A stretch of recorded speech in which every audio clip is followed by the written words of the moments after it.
మీ business ఏదైనా మీ ఊర్లో promotion చేయాలంటే అది సుమన్ టీవీతోనే సాధ్యం. ఇప్పుడే సంప్రదించండి. Welcome to Suman TV Kothagudem. అధికారాన్ని దుర్వినియోగం చేసుకుంటూ ఆర్థిక ప్రయోజనాలు మరియు వ్యక్తిగత లాభాల కోసం లంచాలు తీసుకుంటున్నారు అధికారులు.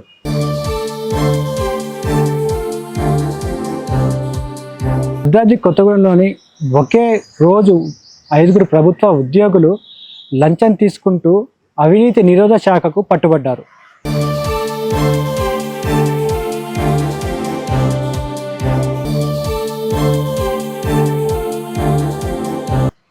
కథనంలోకి వెళ్తే భద్రాద్రి కొత్తగూడెంలోని పాలంచలోని ఒక వ్యక్తి దగ్గర తన ప్లాట్లలోని ఇండ్ల నిర్మాణం కోసం 3,000 రూపాయలు ఫీజు చెల్లించగా 3,000 రూపాయలు కాదు 30,000 రూపాయలు చెల్లించాలని లంచం డిమాండ్ చేశారు వెంకటరమణి. అదే విభాగానికి చెందిన ప్రసన్న కూడా దీంట్లో ఉన్నారు.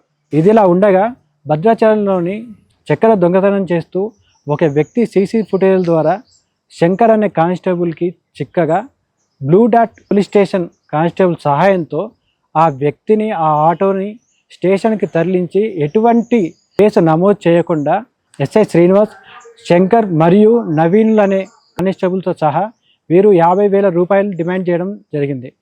ఈ లంచం 50,000 రూపాయలు డిమాండ్ చేసినప్పుడు ఈ డబ్బులు ఇచ్చుకోలేని తను 30,000 రూపాయలకి ఒప్పందం కుదుర్చుకున్నాడు.